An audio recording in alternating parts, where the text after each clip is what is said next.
apresentar a vocês o querido Everton Padilha, ele que é advogado e sócio do escritório Wagner Advogados Associados, que vai conversar conosco agora. Primeiramente, Everton, prazer te receber aqui, agradeço inclusive por vocês dedicar um tempinho e estar aqui com a gente, viu?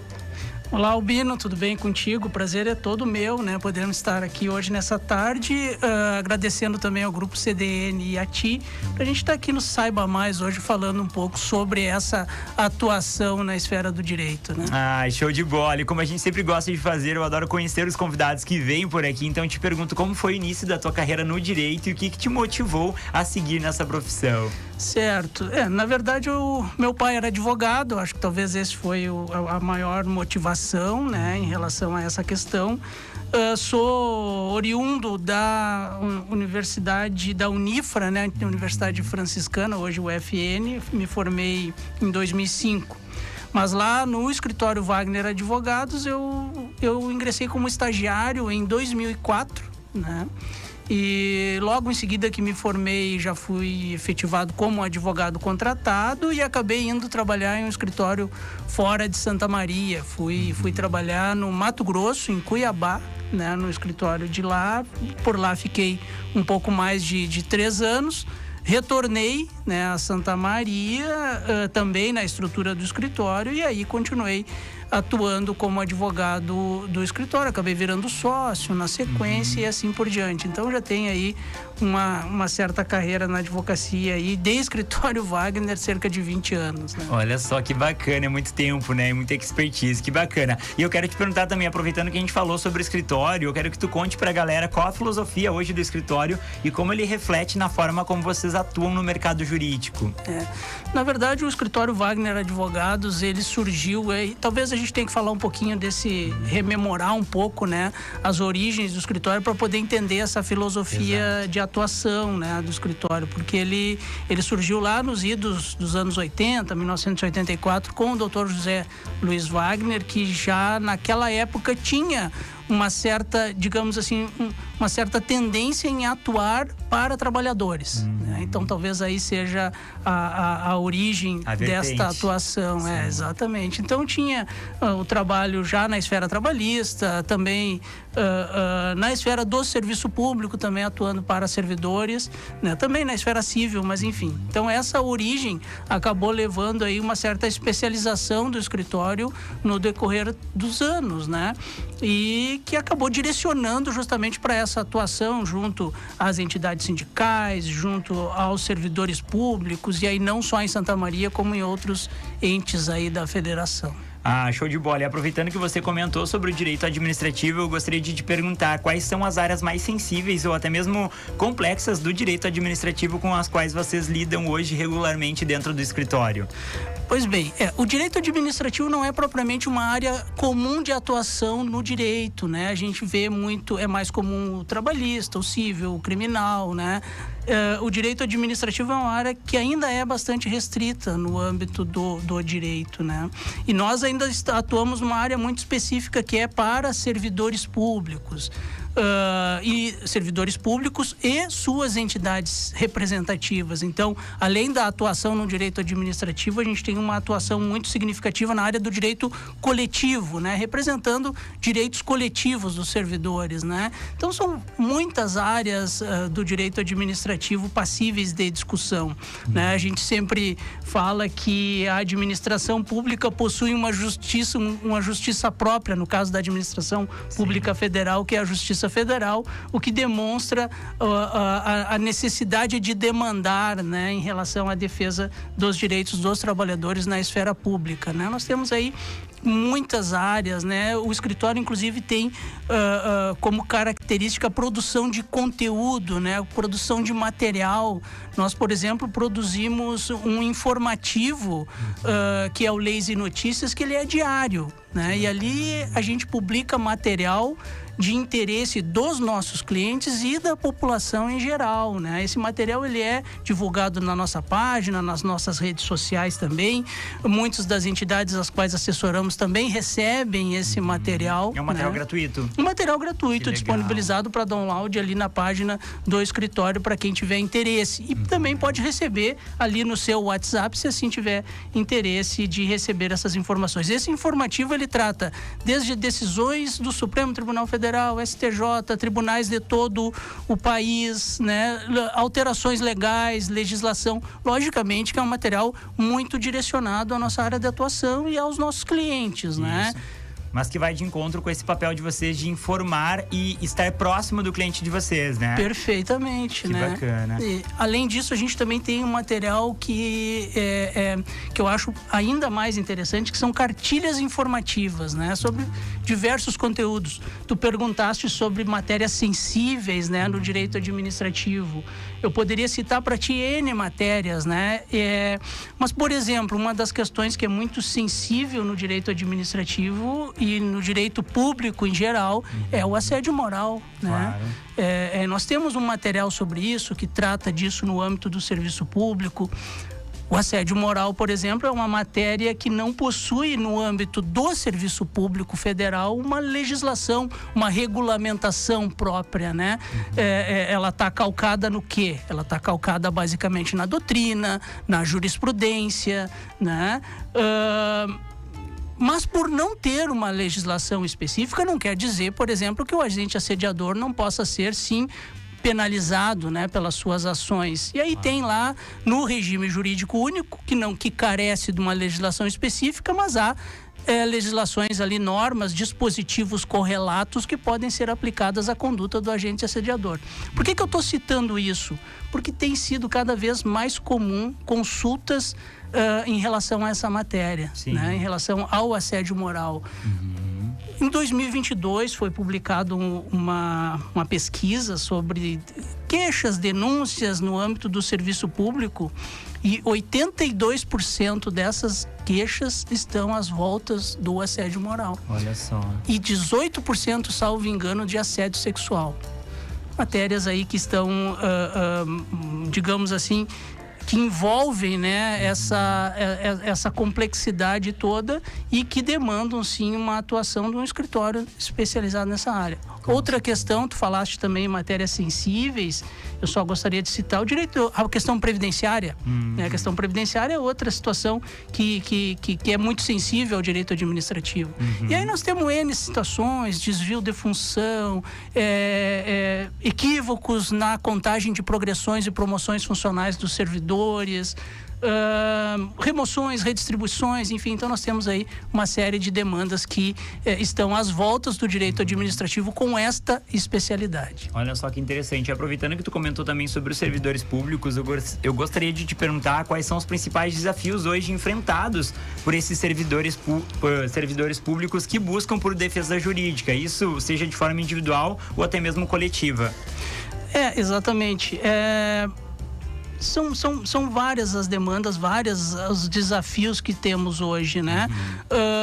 Nós temos muitas demandas que são voltadas propriamente à carreira, a questões previdenciárias, mas nós temos hoje um judiciário também que representa uma certa, digamos assim, uma certa demora na resolução das contendas, né? Isso não é uma especialidade da esfera federal, são várias esferas, nós temos um número muito significativo de demandas. Nós temos uma série de situações que talvez elas pudessem efetivamente ser evitadas de chegar ao Poder Judiciário, havendo aí uma atuação mais efetiva na esfera administrativa. Muitas vezes matérias que demandam o ingresso de ações judiciais poderiam ser mais rapidamente reconhecidas efetivamente aos servidores, o que evitaria essas discussões infindáveis em relação a essas questões. Mas, enfim, são muitos os desafios que se encontram hoje presentes na vida do servidor público e na esfera judicial no que se refere à matéria do direito administrativo especificamente. Claro, show de bola. E falando um pouquinho sobre direito previdenciário, tu comentaste que o escritório ele também atua junto ao direito previdenciário, tanto para para servidores públicos quanto para trabalhadores do RGPS, que é o INSS. Então, quais são os principais serviços hoje oferecidos nessa área? Bom, nós temos aí uma série de discussão nessa esfera previdenciária. O nosso escritório, né, ele possui uma característica um pouco diferente, né, no que se refere à sua atuação. Bom, nós temos um escritório que a matriz é em Santa Maria, né? E nós temos outros escritórios que são filiais, né? Com a exemplo de Recife, a exemplo de Brasília, Macapá, né? E também Porto Alegre. E nós temos escritórios parceiros, nós trabalhamos com um sistema de parceria. Isso foi desenvolvido há alguns anos e é um sistema que deu muito certo em relação a essa questão da própria especialidade do escritório. Então, o escritório acaba estendendo essa atuação. Então, são muito variadas as formas de atuação no escritório, e isso depende da região do país.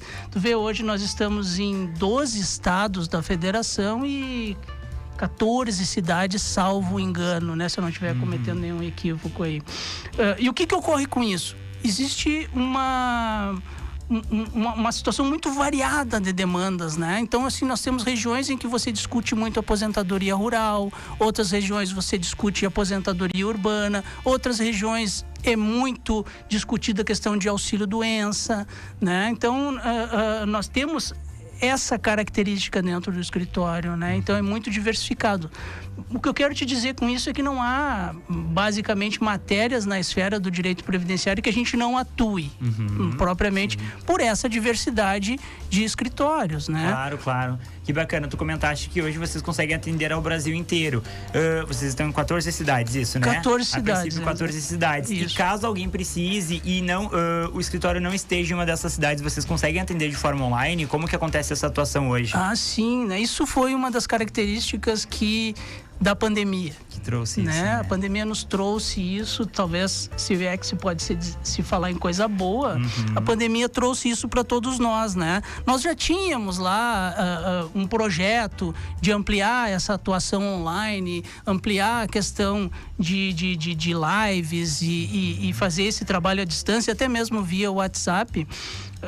Mas com a pandemia acabou se apressando esse sistema e hoje parece que veio para ficar. Então nós temos sim uma estrutura que nos permite hoje que o cliente seja atendido aqui de Santa Maria, por exemplo, lá de Macapá seja atendido aqui. A gente pode efetivamente ajuizar uma ação daqui, lá em outros estados, e fazer o monitoramento em razão do aprimoramento do processo eletrônico. Isso foi um avanço significativo no Poder Judiciário, principalmente na esfera federal, né? Então nós temos essa capacidade hoje sim de poder atender o nosso cliente à distância, e mesmo que não seja cliente, aquela pessoa curiosa que queira saber sobre as matérias, pode ir lá na nossa página, fazer o seu login, fazer o seu acesso e ter acesso às informações que são publicadas por nós diariamente em relação às matérias específicas de atuação do escritório. Olha só que legal, eu já acompanho o Instagram de vocês, eu sei que ali tem muitos dos conteúdos, mas vocês também trabalham, então, essa página seria um site. É um site onde pode fazer um cadastro ali e tu recebe todas essas informações. Perfeito, Olha só que legal, que bacana isso. E é bacana que é um serviço, como tu comentaste, gratuito e muito no sentido de ajudar a comunidade, Exatamente, né? É disponível a qualquer cidadão que queira ter acesso a esse material. É claro que tem toda a questão das redes sociais, nós temos lá Instagram, Facebook, isso aí é quase que corriqueiro, então existe um cuidado em alimentar também essas informações, porque isso também é uma matéria de ordem pública, né? Me parece que isso também está dentro dessa questão do fim social, né? Do escritório poder trazer essas informações e disseminar isso, porque o direito, ele ainda é muito restrito, apesar de ter, assim, temos muitas universidades, muitos profissionais na área do direito, ele ainda é muito restrito para muitas pessoas, né? As pessoas muitas vezes não têm a verdadeira noção do seu direito. Mas existe uma outra situação ainda que nos preocupa ainda mais, que é a desinformação. Eu ia falar isso, sabe? E eu acho importante trazer isso porque tanto se fala, né? Hoje a gente vive o período da informação por conta da internet, mas ao mesmo tempo a internet ela trouxe a informação, mas ela também trouxe a desinformação, consequentemente, né? Porque as informações que são compartilhadas nem sempre são verdadeiras. Por isso que tanto se discute fake news e tudo mais. Perfeito. E nós temos assim enfrentado muitos problemas em relação a tentativas de golpe, claro, né, aos nossos clientes. A própria OAB tem trabalhado muito nisso, os tribunais, o TRF da 4ª Região aqui aprimorou muito o sistema de consulta processual no sentido de limitar o acesso aos processos. É claro que ele não pode criar uma limitação irrestrita porque o processo é público na sua grande maioria, claro, mas ele cria mecanismos para identificação de eventuais pessoas que não sejam bem-vindas ali, né? Então, assim, nós temos clientes que recebem comunicados pedindo dinheiro para receber precatório, pedindo antecipação de pagamento de guias para receber um determinado valor, né? Utilizando o nome de profissionais do escritório, profissionais que são conhecidos, né, do grande público, muitas vezes para tentar aplicar golpes. Então, a gente acaba utilizando muito as nossas redes sociais e as nossas mídias no sentido de esclarecer as pessoas e trazer a boa informação, claro, né?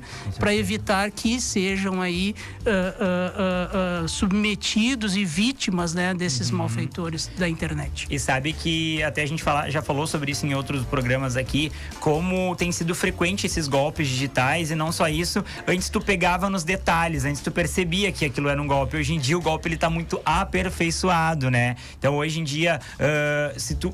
assim, é quase que impossível para o cliente que é leigo identificar que aquilo é um golpe. Só se ele entrar em contato com o advogado, muitas vezes entrar em contato com a empresa. Olha, de fato isso existe, e nem todo mundo tem essa iniciativa, né? Então, hoje vocês conseguem assessorar os clientes de vocês nessa parte digital também? Sim, conseguimos. Nós temos um número de WhatsApp, né, que é disponibilizado aos nossos clientes que tenham interesse em entrar em contato conosco via WhatsApp, porque hoje, na prática, o que ocorre é que as pessoas utilizam muito o WhatsApp, exato, né? E-mails mesmo já está um tanto superado, né? Apesar de eu ser um adepto do e-mail, eu gosto do e-mail, né? Porque, mas acaba que é inevitável que ocorra, né, essa adoção desse sistema. Então, hoje, nós temos um número de WhatsApp que é o 61 32 26 69 37. Pode repetir. É 61 32 26 69 37, em que o cliente pode encaminhar para nós: olha, eu recebi essa mensagem, isso aqui é de vocês mesmo, isso aqui é verdade, não é, entendeu? E esse contato, ele é a central, é de Brasília, porque nós temos um escritório em Brasília, mas ele o monitoramento disso é feito na matriz aqui em Santa Maria. Então nós temos aí recebido sim contatos de clientes de todo o país, né? Além, logicamente, das redes sociais, que para aqueles que tiverem interesse podem ir lá e acessar @Wagner Advogados no Facebook, @Wagner_advogados. Existe inclusive um canal no YouTube que é canal WAA, né? Bota lá no YouTube, canal WAA. Nós temos materiais, vídeos, né? Recentemente nós publicamos material sobre demandas judiciais. Existe uma demanda aí que se popularizou, que é uma questão relacionada ao PASEP. A gente trouxe algumas informações até para evitar que as pessoas caiam em contos da carochinha, porque essa ação vem sendo alardeada como se fosse algo muito rentoso, e é importante ter cuidado com essas questões, né? Discussões sobre previdência, nós também fazemos lá, né? Nós temos inclusive uma cartilha sobre previdência, que é algo que que perturba todo o trabalhador, não só servidores públicos, mas hoje trabalhadores em geral, porque a reforma da previdência que ocorreu lá em 2019, a emenda 113 de 2019 trouxe uma série de alterações para todos nós, sejam servidores, sejam trabalhadores do regime geral de previdência. Então, com a preocupação de trazer mais informações, a gente acaba aí utilizando muito esses canais para fazer trazer informações sobre direito previdenciário. Olha só, sabe que eu ia te perguntar isso exatamente agora. Como que tu enxerga essas mudanças que houveram recentemente nas legislações previdenciárias e o impacto delas sobre os servidores públicos e trabalhadores do setor privado? Como que tu enxerga isso? Perfeito, muito, muito bom esse questionamento na medida que nós estamos vivenciando hoje essa situação, né? No escritório comum, os clientes chegarem para nós e questionar: Everton, eu tinha uma previsão de aposentadoria em 2020, estava tudo certo, eu tinha bem planejado. O que aconteceu? Por que agora eu preciso ficar até 2025? O que houve? né, na situação. Claro. O que aconteceu foi uma reforma previdenciária ao final do ano de 2019, que acabou eliminando todas as regras de transição que nós conhecíamos até então. Que eram prestadas até então. Sim. Exatamente, eram regras que eram aplicadas para a aposentadoria, eram regras que estavam no texto constitucional, eram regras que foram, claro, sofrendo alterações, sem dúvida. Nós sabemos que a Previdência sofreu aí uma série de alterações. Mas em 2019, aquelas regras que permitiam essa condição, o aproveitamento das condições anteriores, elas foram extintas e substituídas por novas regras. Nós temos uma regra geral de aposentadoria e nós temos duas regras de transição, né? E essas duas regras de transição, elas servem para quê? Elas servem para que aquele trabalhador que já estava trabalhando, que já estava no serviço público em novembro de 2019, possa ter um alento, né? Mas isso não quer dizer que essa regra de transição não vai significar um plus nesse trabalho, um aumento do trabalho, porque nós temos uma regra que leva em consideração a soma de idade e tempo de contribuição, nós temos uma regra de pedágio que também acresce tempo, nós tivemos um acréscimo na idade, as idades, mesmo nas regras de transição, elas foram aumentadas para fins de aposentadoria. E essa questão da idade é um outro desafio para o trabalhador, porque até a entrada em vigor da emenda constitucional 19, principalmente para os servidores públicos, havia uma norma em que o servidor que trabalhava, que alcançasse o tempo para aposentadoria, no caso do homem, 35 anos, a cada um ano a mais que ele trabalhasse dos 35, ele reduzia um ano na idade. Sim. Né? Essa regra foi extinta e a idade passou a ser o requisito principal. Então, muitas vezes o trabalhador alcança 35, 36, 37 e não alcança a idade. Claro. E não tem um requisito que o beneficia. Então, são vários os desafios e várias as questões que permeiam essa situação previdenciária. Por isso que a gente aconselha aos nossos clientes virem procurar consultar um advogado de sua confiança, né? Consulta um advogado que seja especialista na área para poder fazer uma previsão, né? Muitas vezes os órgãos públicos também têm as suas deficiências ao analisar e eventualmente podem cometer algum equívoco, né? Existem outras situações relacionadas à previdência, questões relacionadas à aposentadoria especial, questões relacionadas à contagem e conversão de tempo de serviço. A aposentadoria especial é aquela aposentadoria para os trabalhadores que exercem atividades prejudiciais à saúde. Nós sabemos que o Supremo Tribunal Federal, há algum tempo atrás, havia reconhecido esse direito também para os servidores públicos, né? Mas que acabou sendo também isso alterado pela reforma da Previdência. A conversão do tempo especial em comum também veio com o tema 942 do STF, a ver esse reconhecimento com limitação à entrada em vigor da emenda constitucional 113. Então, veja o quanto essa emenda alterou aquilo que, em tese, se tinha conhecimento do direito previdenciário até então. Então, é importante, sim, que todas aquelas pessoas que, à época, antes dela, tinham uma visão de futuro, porque todo trabalhador pensa nisso, né?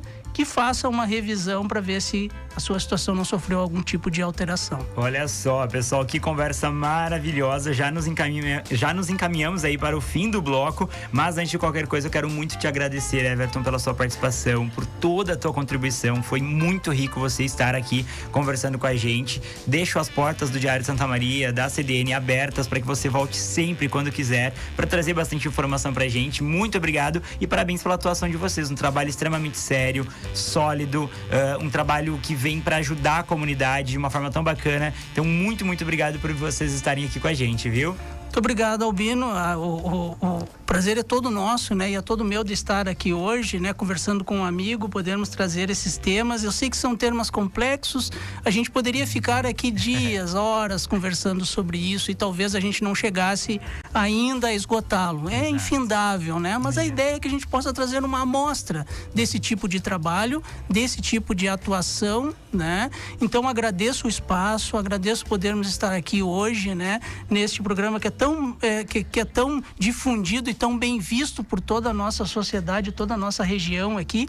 É um material que vai ficar disponível, né? E aquelas pessoas que quiserem acessar vão ter essa oportunidade. Então eu só tenho a agradecer. E também da minha parte estou sempre aí à disposição. Quando houver qualquer questão, aí estamos disponíveis para estarmos aqui presentes. Ah, show de bola, que maravilha. Olha só que conversa incrível, pessoal. Vamos ao